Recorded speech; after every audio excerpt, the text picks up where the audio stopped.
There are significant dates that are etched in our collective memories, and one of these dates is the 22nd of November 1963. At 12:30 p.m, a gunshot rang out that reverberated right around the world. Years after John F. Kennedy's assassination, people are still captivated by the event that happened here on Elm Street in Dallas, Texas. We're still fascinated by how the death of one leader could impact a people, a culture, a nation, a world. Join me as we look more closely into this historic event and the message it carries today.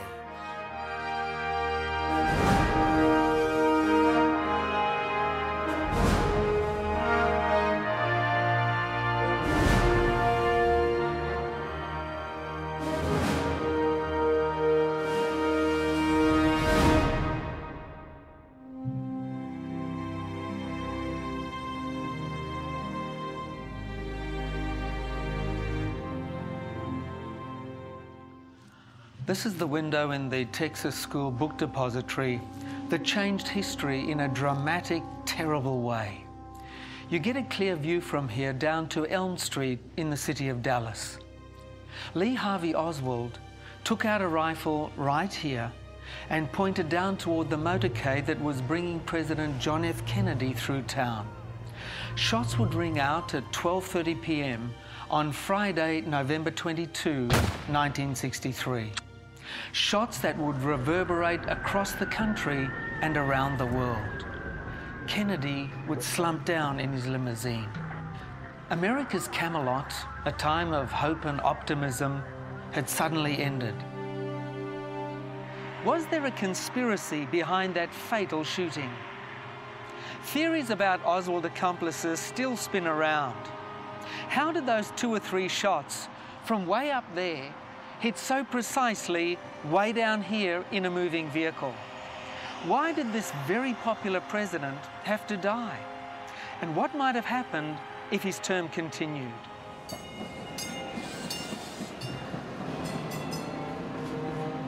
This Dealey Plaza structure that housed the Texas School Book Depository back in 1963 is now the Dallas County Administration Building. Local government offices occupy most of these floors. But on the 6th floor, there's a museum that pictures details about that fateful day that ended Kennedy's presidency. It also features his life and legacy. Let's take a look. What we try to do here is tell the basic history of President Kennedy, who the Kennedy family is and why he came to Texas that day. So this is what it was like, and right out that open window where the box is sitting on the ledge there in front, that's where the shots were fired from. One of the stories we try to tell in the museum exhibits is the Kennedy legacy. Now, younger people who weren't around when he was in office, they don't have as much interest in his legacy, but the legacy is really quite interesting. I believe that this nation should commit itself to achieving the goal, before this decade is out, of landing a man on the moon and returning him safely to the earth. Although it started under President Eisenhower in the 50s, when President Kennedy took office, one of the first directives he issued was, we're going to land a man on the moon in this decade. And this was just a shocking revelation, especially to people in the business of supplying people and equipment for that project, because this was all of a sudden a big boost for them. And of course, the U.S. space race has yielded unbelievable treasures. One giant leap for mankind. The Cuban Missile Crisis was one of Kennedy's most daunting challenges. He didn't want nuclear warheads aiming at his country so close in that Caribbean island. So he sent out ships to block the Soviet vessels that were bringing rockets into Cuba. That was the closest the world ever got to a devastating nuclear war between superpowers. It was the scariest of standoffs. But Kennedy's cautious and sensible strategy would manage to send the Russian missiles back home. But it just indicates what the Kennedy presidency was like. There were extreme highs and extreme lows just in the few short 1,000 days. Yes, Kennedy would build quite the legacy. He'd become one of the more charismatic US presidents. But then came that fateful day. Right here on Elm Street is where a few bullets interrupted history very dramatically. Let's look at just how it happened.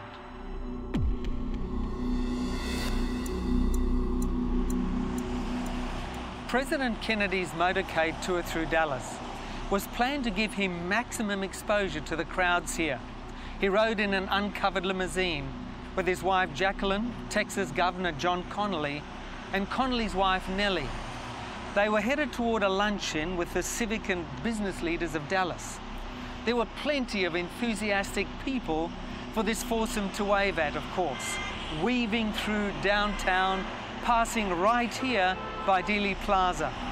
They were only 5 minutes from their destination.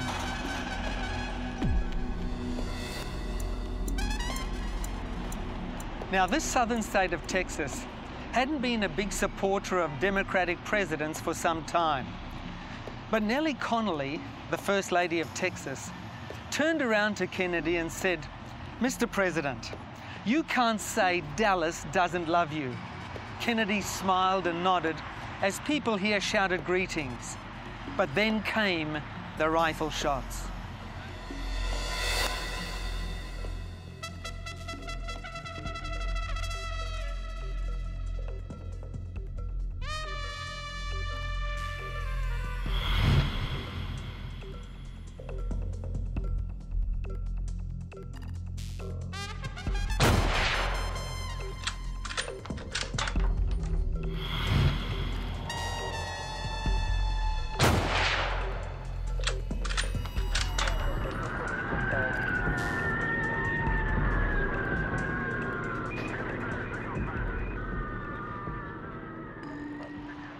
This is the North Pergola. It overlooks the spot where J.F.K. was fatally wounded. Here at the one end, you'll see a pedestal.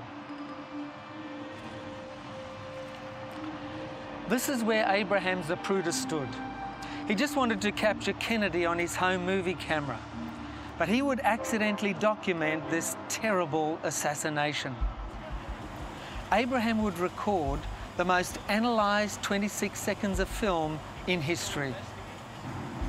At first, those shots didn't really ring out for most people on Elm Street. There was plenty of crowd noise and car noise all around them.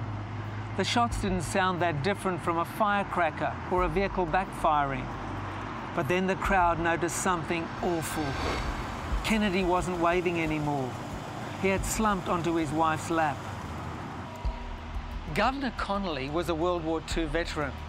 He recognized the sound right away as a high-powered rifle. As Kennedy had waved with his right arm, a rifle bullet penetrated his upper back, went through his right lung and exited his throat. Kennedy quickly clenched his fists in front of his face, leaning forward and to his left. Jacqueline put her arms around him, suddenly terrified. A bullet struck Connally in his upper right back. Was it the same one? That question would perplex investigators for many years. A second or third shot rang out. This was the fatal one, striking Kennedy's head. US Secret Service agent Clint Hill ran forward and tried to get on the limousine to protect the president. Jacqueline actually crawled back onto the rear trunk lid, perhaps to help him. Mrs. Connally thought she heard Jacqueline cry out, "They've killed my husband! They've killed my husband!"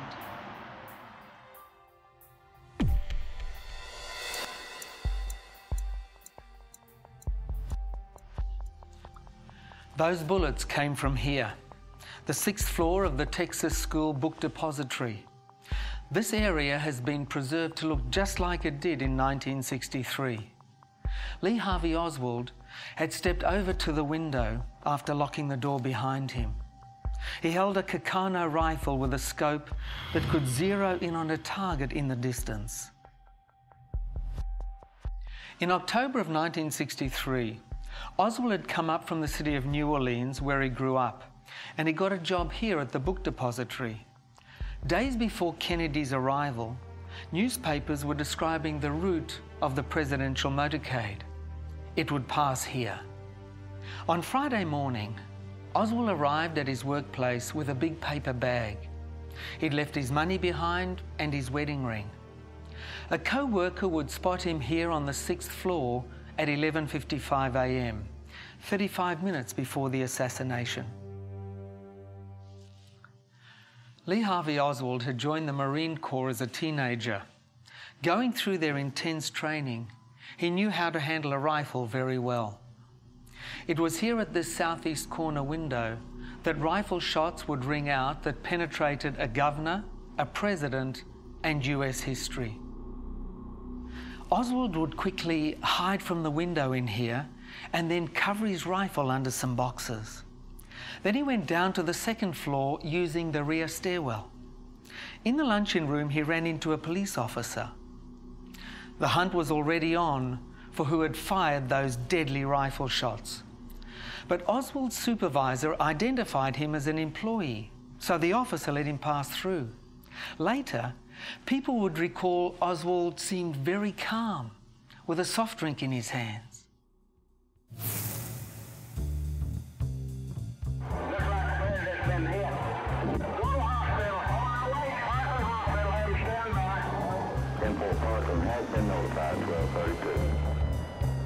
With the president lying on the First Lady's lap, the motorcade sped toward Parkland Hospital.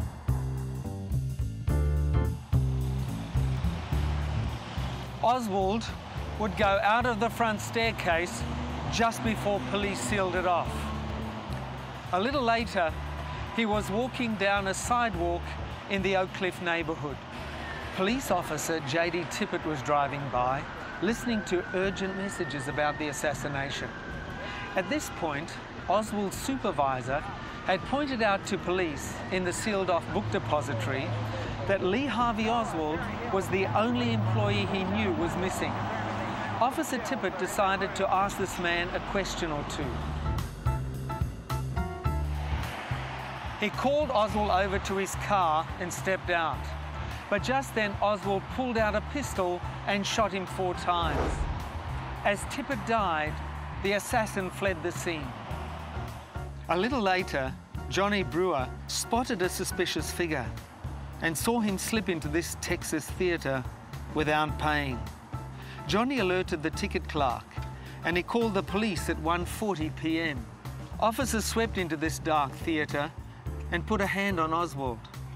He resisted arrest, attempting to draw his pistol, but the police restrained him and took him to the station. Later, he'd be charged with the murders of Kennedy and Tippett. In Trauma Room 1 at Parkland Hospital, physicians had identified Kennedy's condition as moribund. That meant he had no chance of survival. They would try, but that shot to his head was fatal. A priest named Huber, standing at his bedside, would draw a sheet back from the president's face and administer the last rites.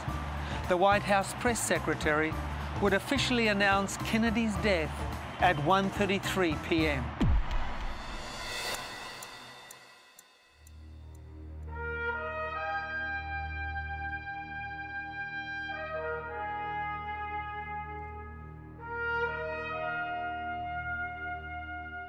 This was the Peace Corps president, the one who took America through the Cuban Missile Crisis.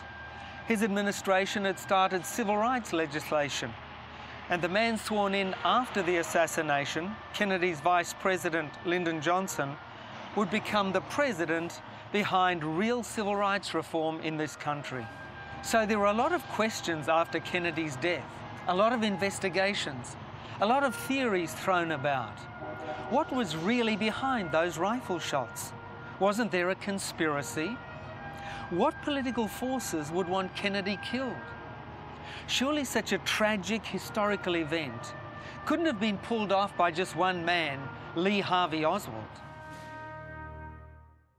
Many historians look at the mid-60s and the late 60s as a time in this country where people seriously questioned the United States government and perhaps lost faith and trust in the government. And that really hasn't stopped, because this is such an interesting subject It's so visual in nature, it lends itself to television and movie programs, that the Kennedy assassination story lives on. Young people come into this and they don't know anything about Kennedy or his policies or why he was a great leader to so many in those days. They don't care about that stuff. They want to know who did it. They want to know who killed him. So I can't even imagine decades from now that there won't be people walking around out there in Dealey Plaza and pointing and scratching their heads and trying to make some sense of what happened that day. Well, the assassin would remain forever silent. On Sunday, November 24, he was here at the Dallas Police Headquarters, being led through the basement. Officers were preparing to transfer him to the county jail. Quite a crowd had gathered, though, trying to get a look at the alleged assassin. Dallas nightclub operator Jack Ruby suddenly stepped forward with a revolver and shot Oswald in the abdomen. It proved a fatal bullet. Now, police officers wouldn't be able to interrogate the man. But there were plenty of other investigations. The Warren Commission, created by President Johnson, would look at all the facts in depth. Their conclusion? Oswald had acted alone. Those 3 shots came from his rifle. But many Americans just had to believe there was some big conspiracy behind that fateful shooting. I was a senior in high school when it happened, and my father, who fought in World War II, was scared to death that the Russians were behind it, and World War III was about to begin. That was the first conspiracy theory. Then when Jack Ruby, a local Dallas nightclub owner with mob connections, killed Lee Harvey Oswald, the suspect, in the very state from which Lyndon Johnson had become president, it made you wonder if Johnson was behind the assassination. So that was the second big theory. But over the years, other theories have come forth. The CIA, because they despised Kennedy for various reasons, they had him killed. In 1967, Josiah Thompson published 6 Seconds in Dallas, a book about what happened here just off this mound. He suggested Kennedy was struck by 2 bullets to the head from 2 directions, one from the rear, one from the right front. Close to 1,000 books have been published about the assassination, and over 95% support some conspiracy. Some advance the theory that pro-Castro Cubans made it all happen, and there were all kinds of claims about how the evidence had been altered. Dallas police must have changed those autopsy shots to give the appearance that the wounds were caused by 1 rifle, 1 gunman.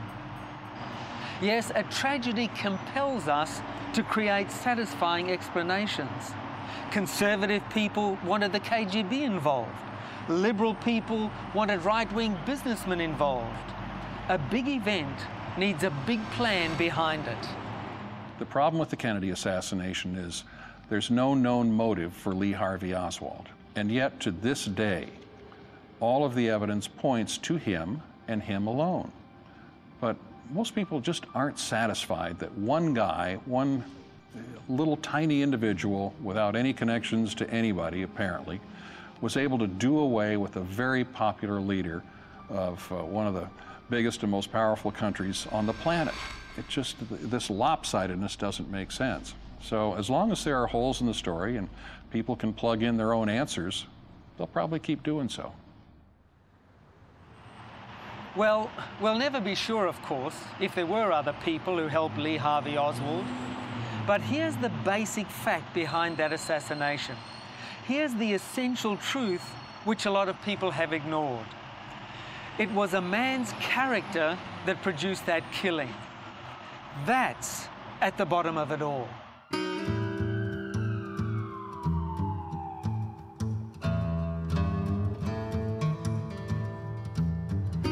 Lee Harvey Oswald grew up a rather withdrawn and temperamental kid. Once he was even accused of threatening his half-brother's wife with a knife. Later, truancy from school led to a psychiatric assessment.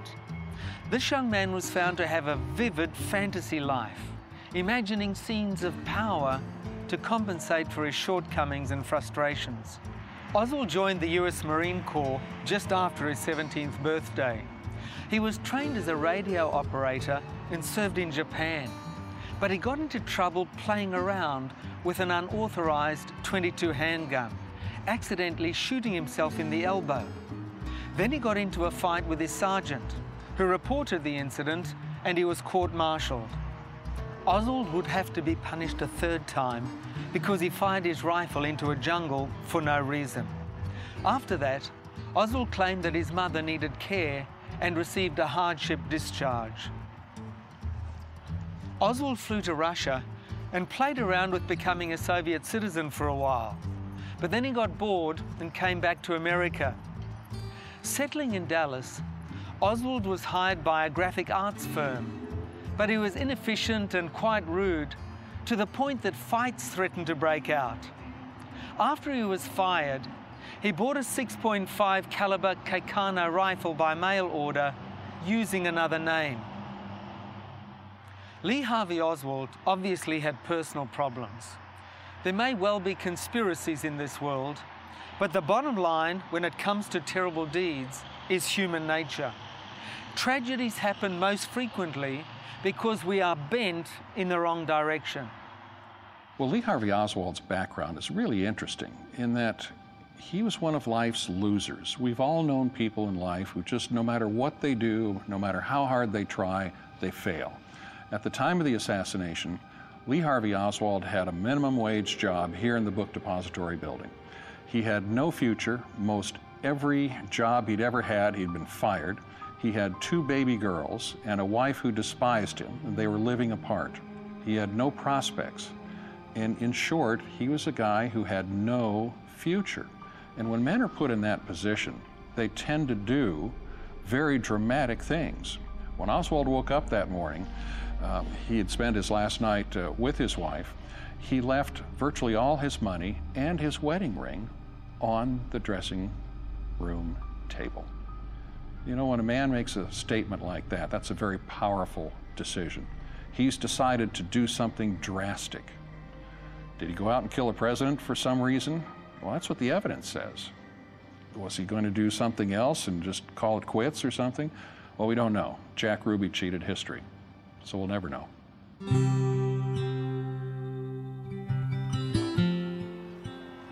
You know, there's an assassination in history that puts a spotlight on that issue. It's the killing of Jesus Christ of Nazareth. This is the man who bled to death on a Roman cross. But he wasn't just a political leader. He wasn't just a religious leader. He was the Son of God laying down his life for sinful human beings. He was all about reconciliation. Listen to Colossians chapter 1, verses 21 and 22. And you, who once were alienated and enemies in your mind by wicked works, yet now he has reconciled in the body of his flesh through death to present you holy and blameless and irreproachable in his sight. That assassination on the cross 2,000 years ago actually gets very personal. The cross is about our problems, our weaknesses, our alienation. Like Lee Harvey Oswald, we try to compensate for our shortcomings and frustrations in all kinds of ways. We get into quarrels and fights. We blame other people. We go from one place to another, trying to escape our inadequacy.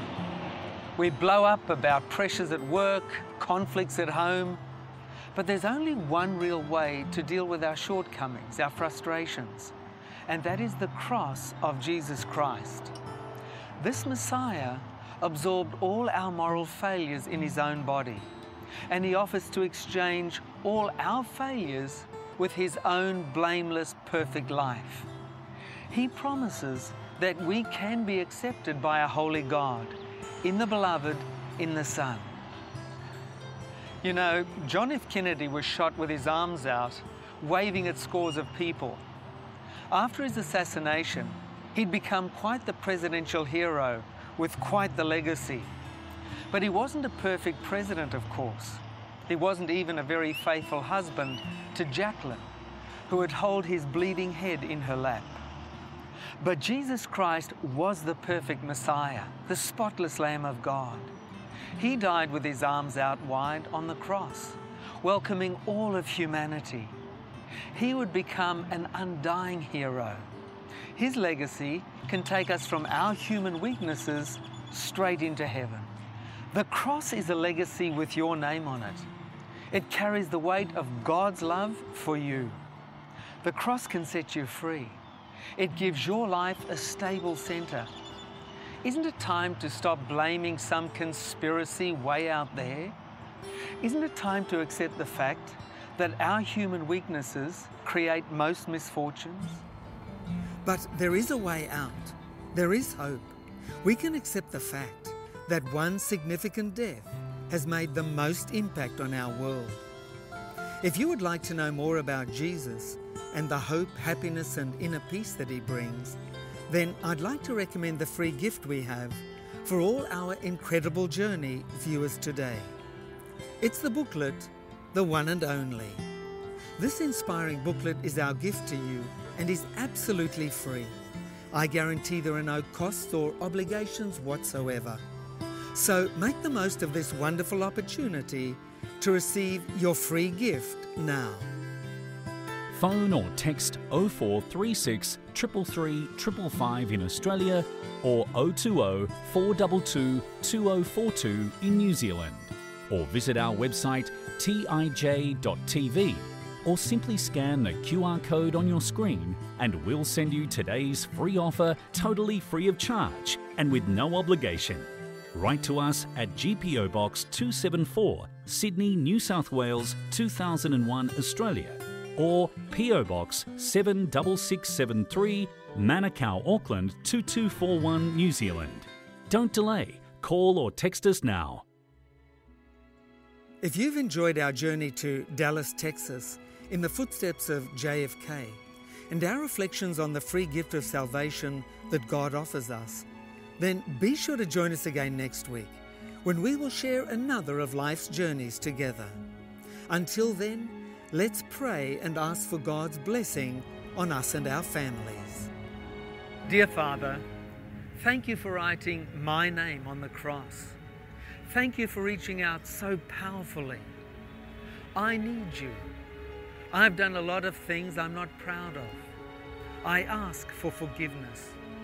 I ask you to receive me as a repentant sinner. Thank you for the legacy you created. Thank you for accepting me completely in Jesus Christ.